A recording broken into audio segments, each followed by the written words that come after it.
What is up, people of YouTube? Welcome back to another one. In this episode, I'm going to give you the rundown of the bike that I rode in Unbound gravel last weekend.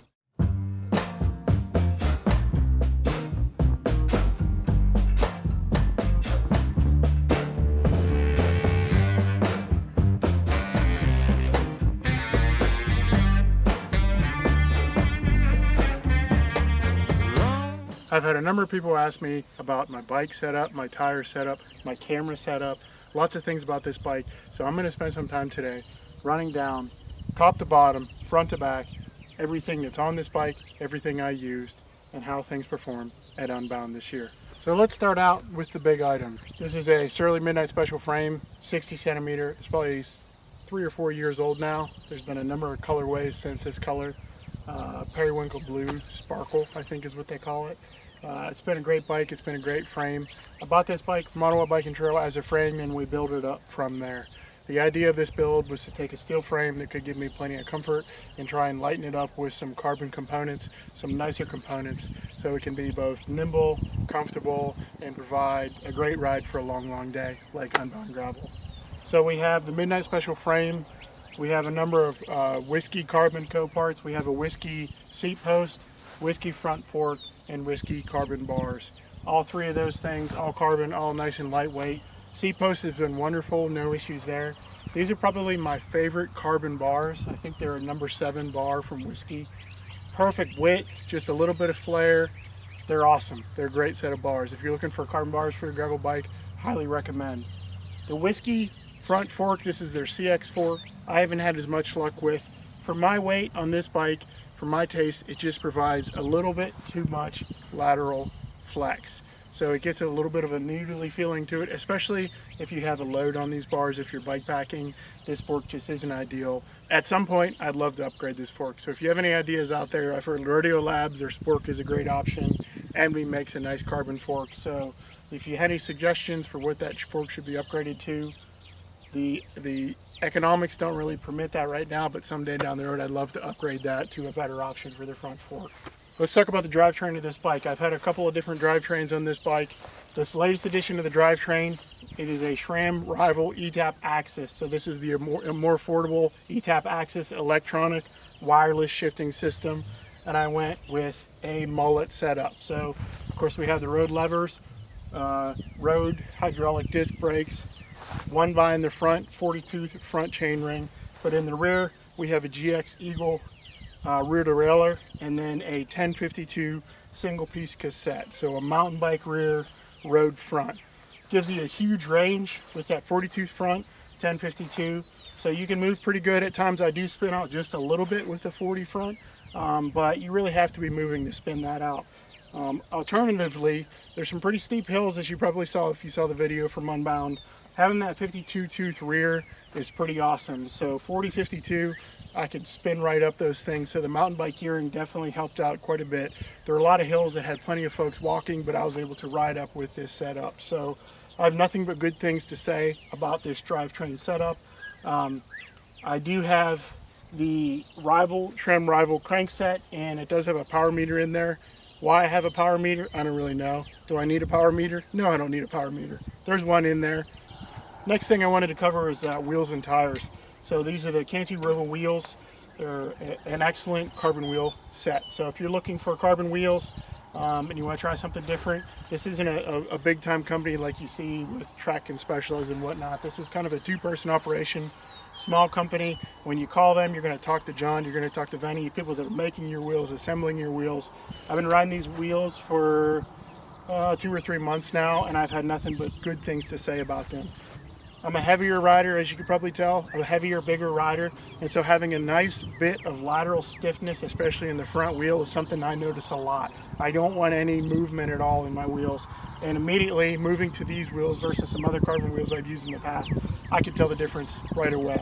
And so this isn't an extra burly build or anything, just for me. These are the same wheels you would get if you call Cantu and you ordered this wheel set. So you can pick, of course, I went with the oil slick stickers. They have like 8 zillion kinds of colors you can pick for your stickers. I think they're a nice looking wheel. They function particularly well. In and around Emporia, I would have to say this is probably the most common carbon wheel set you'll see.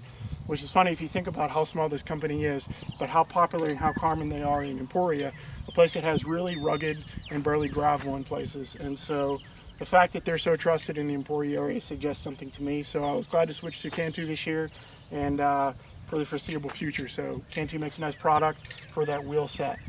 On those wheels, I have 42C Specialized Pathfinder Pro tires. I've had a lot of questions about tire width, tire type, flats, issues, inserts. Right now I have these 42C, of course they are being run tubeless. I do not have inserts in them. I've had very few issues with these Pathfinder Pros. This is probably my second or third pair of Pathfinder Pros in my life, and I have nothing but good things to say about them. I don't like to talk about flats and the fear that I'm going to curse it, but I've had very few flats. They give you plenty of volume. They hold up well. They last well. They're not slinging gravel all over the place like some tires you may know of that do that. So I think it's a really nice, it's got a smooth middle section here, so little rolling resistance. You can really move down the road, and then it has just enough tread on the side so that going around turns you can keep that traction. They clear mud well, so this is my all-around tire. I don't change out tires for races. I've had these in terrible conditions. I've had these in ideal conditions like we had on Saturday. These 42Cs with this Midnight Special gives you enough clearance that if it is a muddy day, it still clears mud particularly well. And so this is a pretty good setup from my perspective. If you're looking for a gravel tire and you haven't tried Pathfinder Pros, they're not the cheapest tire out there, but you know what, they work, and they work really well for me. So I would highly recommend them. I have more load on my tire than most folks do. So if they work for me, it's a pretty good indication from my perspective that they're going to work well for others. A few other things I want to mention here. On top of that, Whiskey Seatpost. This is a Brooks Cambium C17 seat. I've gone through a number of seats, of saddles over time. I don't know that I still have found the most ideal saddle for me. The ones I've used most recently, I went through a couple of Specialized power saddles. Those seem to work okay, but I always have days on the saddle where it just doesn't feel good. Some days it does, some days it doesn't. This Cambium is no exception to that. It does seem to be better, and so I do think I'm going to stick with it for a bit longer. A little bit of break-in period from my perspective, but it seems to be functioning pretty well for me. So, you know, a popular saddle. Lots of folks know about Brooks. This isn't news to anyone, but I have a Brooks saddle here on top of that Whiskey Seatpost. Other thing I wanted to mention, something that can be contentious. I do have aero bars on my bike. I keep these aero bars on my bike almost all the time, essentially all the time. And the reason that is, it has nothing to do with going fast on a bike. It's about being comfortable, having another position for your hands, and having another position so I can stretch my back out. At times I have issues with my back on long rides, so it's nice to be able to just lay down while you're riding the bike, stretch your back out, and give your hands a break. It's a nice alternative for your hands. So after a while, even with good grip tape like I have on here, you know, if you have your hands up here on the hoods, on the tops, on the drops, there's a lot of vibration there. So it's just nice to have a nice alternative. Take the weight off of your hands, you know, put it on your arms, and just have another position. So those things stay on my bike essentially all the time. Group rides, long events, whenever. There is a weight penalty, of course, and of course it has tons of climbing, but really that doesn't matter much to me. I picked Redshift aero bars. The reason I like the Redshift aero bars is they have a quick release system, so I can switch these between bikes relatively straightforwardly. So if I want to use the same pair of aero bars, I have 3 bikes, I can use the same aero bars on all 3. I just get different sets of brackets to put on each bike. And so those aero bars have worked particularly well for me. I've had them for a couple of years now. 0 issues whatsoever. Just make sure your bolts are tight all the time. I did have one loosen up, but that's my fault. That's not the bar's fault. The other thing I'll mention is I do have the spacers. Now they have a spacer kit.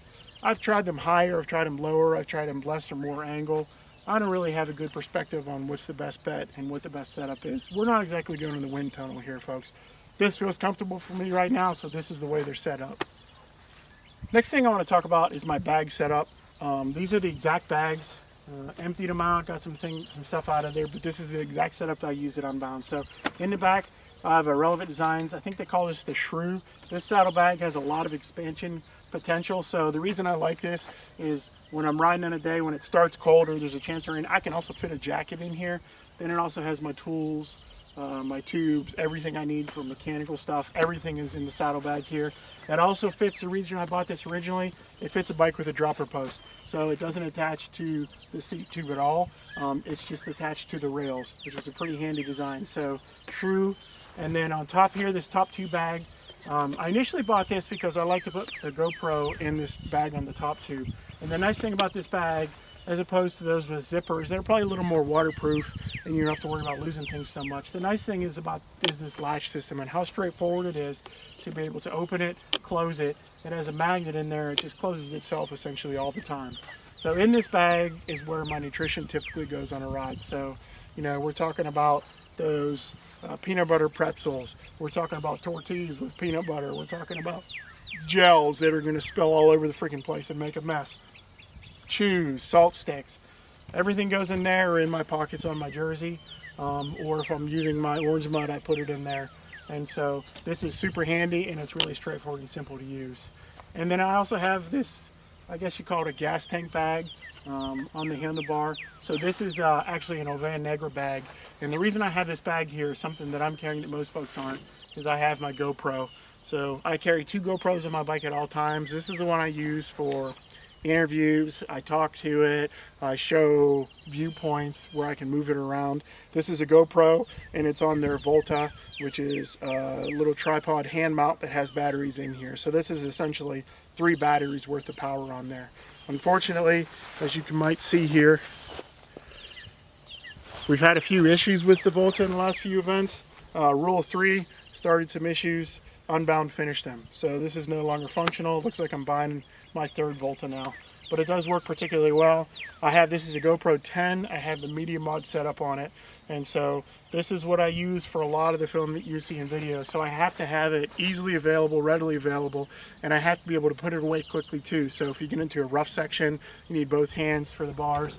This Oveja Negro option, I also have Irrelevant Designs bags. Everyone pretty much has these front bag options. The reason I like this Oveja Negro is just a little bit bigger, so it gives me a little more space for getting that GoPro in and out when I really don't have to pay attention at all.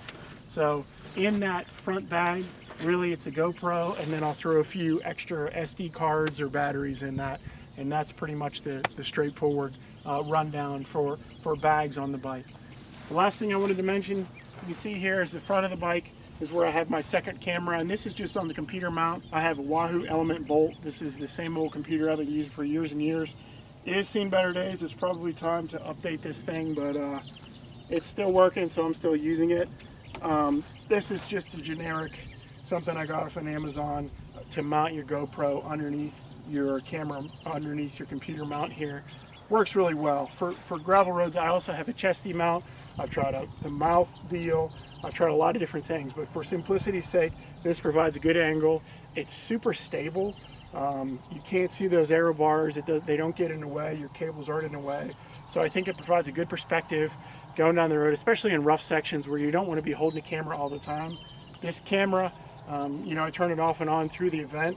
Usually I have to take 2 or 3 batteries just in case, but this is all the shots you see of the road. This is really where it's coming from. This is a GoPro 9. I would like to update it at some point, but again, what my bank account allows, and right now this is going to have to last for a good bit longer. So GoPro 9 in here, GoPro 10 in this gas tank bag. That's where all the footage comes from. A few more things to mention about the bike.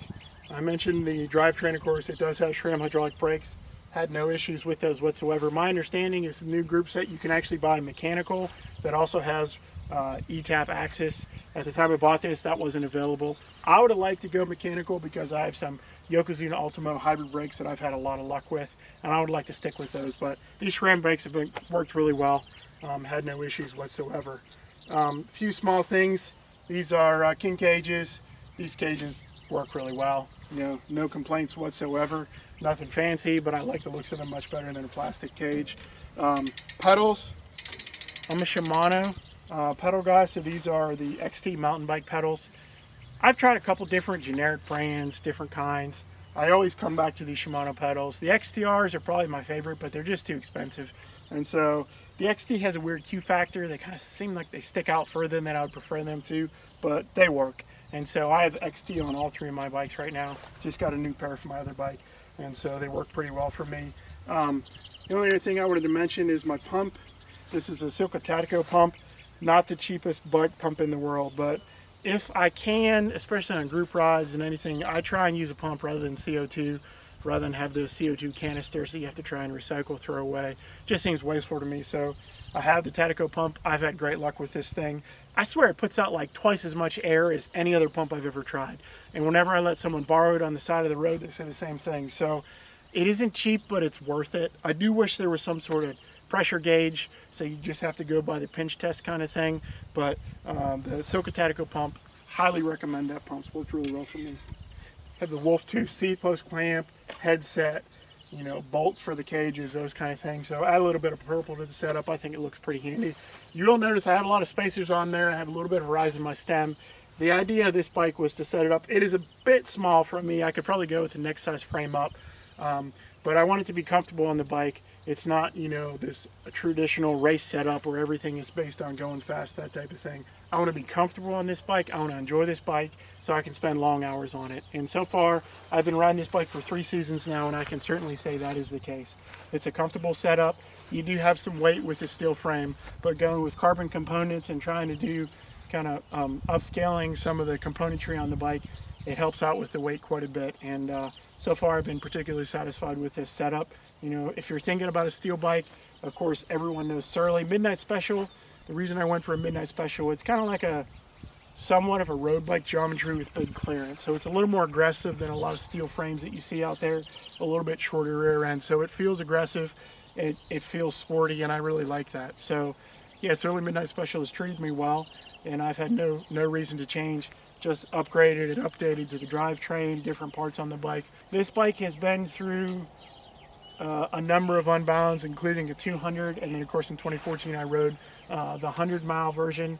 I had 0 issues with the bike. I had 0 flats. I had 0 mechanical issues.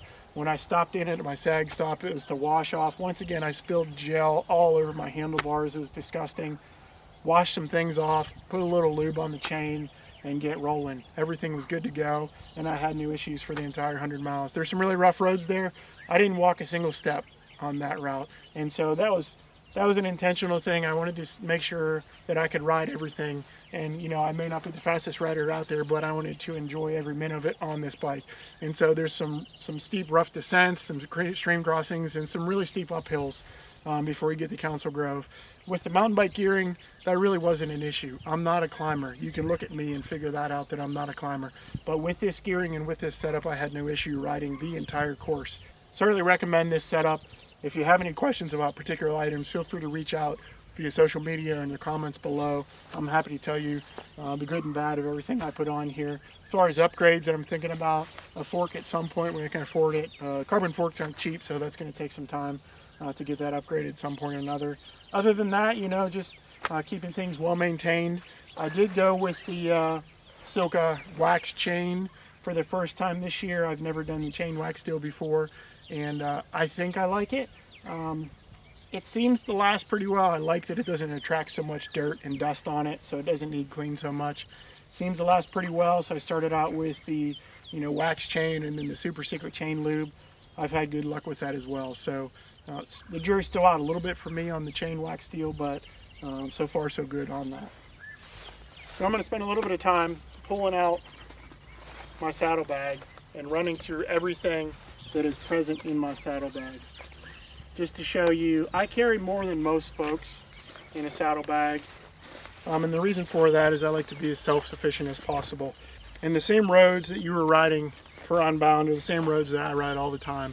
And so I need to be prepared for flats, for mechanicals. A lot of times I'm riding by myself. Right now I have the Stans Dart tool. I know there's a lot of different options out there for plugging flats. This is just what I have right now. I'd like to try some of the options out there and compare. Sometimes I think it's amazing and it's hard to beat. Sometimes I think it probably could be beat pretty easily. So I need to try some different options out there. One thing I have added recently, this is a Tubelito tube. I had a number of folks reach out and mention we've had so many issues keeping tubes that hold air inside our saddlebag that Tubelito is the answer. And so I purchased one of these things. It cost $35. That hurts me a little bit that this costs $35 for a tube, but it is what it is. I have one more tube in there I leave in the box. So I bring 2 tubes with me for an event like this just to be safe. So I have 2 tubes, a plug, and this is my toolkit in a Ziploc bag. The reason I do that, even on wet days, so that saddlebag is waterproof. but over time water seems to seep in one way or another when you're washing it on terribly wet and muddy days. So I like to have things in a baggie. As far as what I keep in here, more than most folks. So a thing is sealant, some extra plugs for the dart tool, boots, pretty straightforward. It's always good to have boots for those terrible flats and cuts. Multi-tool, this is I think it's a Crank Brothers multi-tool, what most people are going to have there. A little bit of chain lube. Started carrying this Wolftooth tool. It's a chain breaker, and then it's got a bunch of tools and stuff on here. It's sizable, I guess. It's a good idea to carry. Jury's out a little bit. I don't use it that much, but I do have it on there. I usually carry 2 things of CO2, and I don't carry more just because normally I have my pump, and so I like to use my pump when possible. One thing I did want to mention as far as tire levers. You know, most folks have separate tire levers. One thing that I've started using this year, these are alt angle tire levers that feed onto a CO2 bottle. They're super handy. Like, it seems like a little thing, and whatever, it may save weight, I don't really care. It does save space, which is nice. So I carry 2 of these, or sometimes I'll carry 1 of these and 1 regular tire lever. They're more rigid and they're more robust than a typical tire lever, so you can get in there and pop that tire over the bead of the rim, and it works real well. I've had real good luck with these things. So 2 CO2s, 2 tire levers on there, and then let's see, a few more small things here.